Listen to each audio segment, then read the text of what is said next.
Olá, meus amigos, estamos de volta com a leitura do livro Evolução em Dois Mundos, uma psicografia de Chico Xavier, Valdo Vieira, e um livro escrito pelo espírito de André Luiz.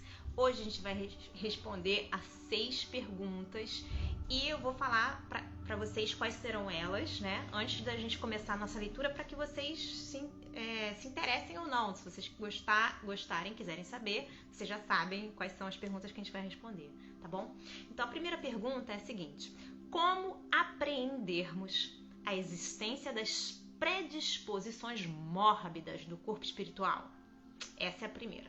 A segunda pergunta é a seguinte: como pode o débil mental comandar a renovação celular do seu corpo físico? A terceira pergunta é a seguinte: existem parasitas ovoides vampirizando desencarnados?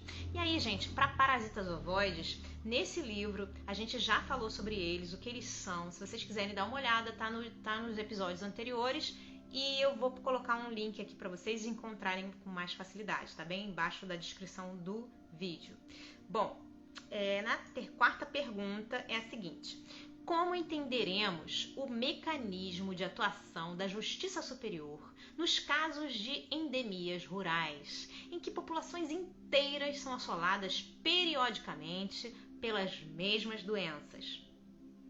Questão número 5. No estado comatoso, onde se encontra o psicossoma do enfermo? Junto ao corpo físico ou afastado dele? E a última pergunta é a seguinte: quais os principais métodos usados na espiritualidade para o tratamento das lesões do corpo espiritual? Vocês querem saber? Fiquem aí que eu já vou dizer. Bom, então a primeira pergunta, recapitulando, é como apreendermos a existência das predisposições mórbidas do corpo espiritual? E aí André Luiz responde da seguinte forma: não podemos olvidar, esquecer, que a imprudência e o ócio se responsabilizam por múltiplas enfermidades, como sejam os desastres circulatórios provenientes da gula, as infecções tornadas de higiene, os desequilíbrios nervosos nascidos da toxicomania e a exaustão decorrente de excessos vários, né? Você comete vários excessos e aí vem a exaustão. De modo geral, porém, a etiologia das moléstias perduráveis que afligem o corpo físico e o dilaceram guardam no corpo espiritual as suas causas profundas. A recordação dessa ou daquela falta grave, mormemente daquelas que jazem recalcadas no espírito sem que o desabafo e a corrigenda funcionem por válvulas de alívio às chagas ocultas do arrependimento, cria na mente um estado anômalo que podemos classificar de zona de remorso, em torno qual a onda viva e contínua do pensamento passa a enovelar-se em circuito fechado sobre si mesma, com um reflexo permanente na parte do veículo fisiopsicossomático, ligada à lembrança das pessoas e circunstâncias associadas ao erro de nossa autoria. Estabelecida a ideia fixa sobre esse nódulo de forças desequilibradas, é indispensável que acontecimentos reparadores se nos contraponham ao modo enfermiço de ser, para que nos sintamos exonerados desse ou daquele fardo íntimo, ou exatamente redimidos perante a lei. Essas enquistações ou enquistações de energias profundas no imo de nossa alma, expressando as chamadas dívidas kármicas, por se filiarem a causas infelizes que nós mesmos plasmamos na senda do destino, são perfeitamente transferíveis de uma existência para outra. Quer dizer que se você não corrigiu em uma existência, vai corrigir em outra existência. Isso porque, se nos comprometemos diante a lei divina, em qualquer idade da nossa vida responsável, é lógico, venhamos a resgatar nossas obrigações em qualquer tempo, dentro das mesmas circunstâncias nas quais patrocinamos a ofensa em prejuízo dos outros.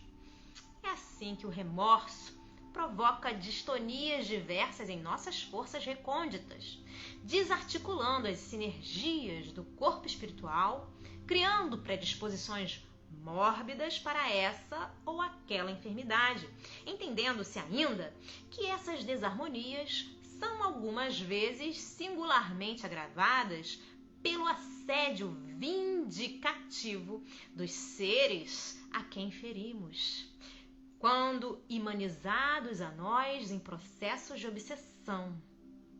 Todavia, ainda mesmo quando sejamos perdoados pelas vítimas de nossa insânia, detemos conosco os resíduos mentais da culpa, qual depósito de lodo no fundo de uma calma piscina, e que um dia virão à tona de nossa existência para a necessária expulsão, à medida que se nos acentue o devotamento à higiene moral. Pergunta número 2. Como pode o débil mental comandar a renovação celular do seu corpo físico? Resposta. Não será lícito esquecer que, mesmo conturbada, a consciência está presente nos débeis mentais ou nos doentes nervosos de toda a espécie, presidindo ainda que, de modo impreciso e imperfeito, o automatismo dos processos orgânicos. Pergunta número 3. Existem parasitas ovoides vampirizando desencarnados? Sim. Resposta. Nos processos degradantes da obsessão vindicativa, nos círculos inferiores da Terra, são comuns semelhantes quadros, sempre dolorosos e comoventes pela ignorância e paixão que os provocam. Então quer dizer, gente, que se você desencarnar e ainda tiver os seus obsessores, não resolveu o seu problema com seus obsessores e criou ainda mais obsessores para você, eles vão ficar lá contigo depois que você sair daqui. Bom, pergunta número 4.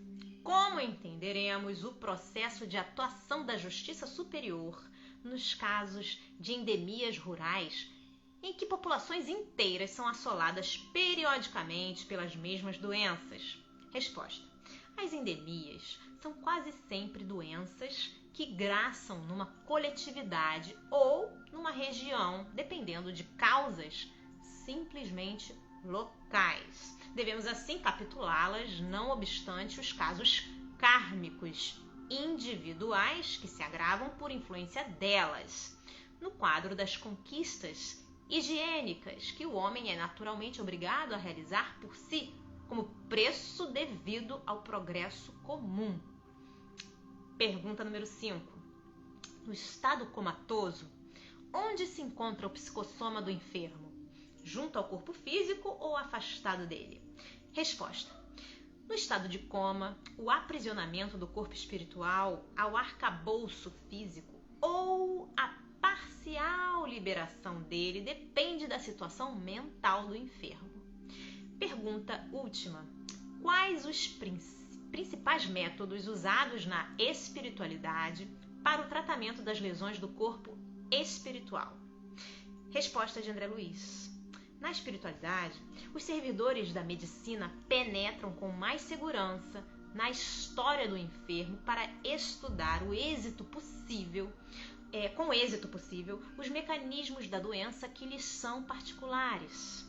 Aí os exames nos tecidos psicossomáticos com aparelhos de precisão, correspondendo às inspeções instrumentais e laboratoriais em voga na Terra, podem ser enriquecidos com a ficha kármica do paciente, a qual determina quanto à reversibilidade ou irreversibilidade da moléstia antes de nova reencarnação, motivo porque numerosos doentes são tratáveis, mas somente curáveis mediante longas ou curtas internações no campo físico, a fim de que as causas profundas do mal sejam extirpadas da mente pelo contato direto com as lutas em que se configuraram, né? Curial, portanto, é que o médico espiritual se utilize ainda, de certa maneira, da medicação que vos é conhecida no socorro aos desencarnados em sofrimento, porque, mesmo no mundo, todo remédio da farmacopeia humana, até certo ponto, é projeção de elementos quimioelétricos sobre agregações celulares, estimulando-lhes as funções ou corrigindo-as, segundo as disposições do desequilíbrio em que a enfermidade se expresse.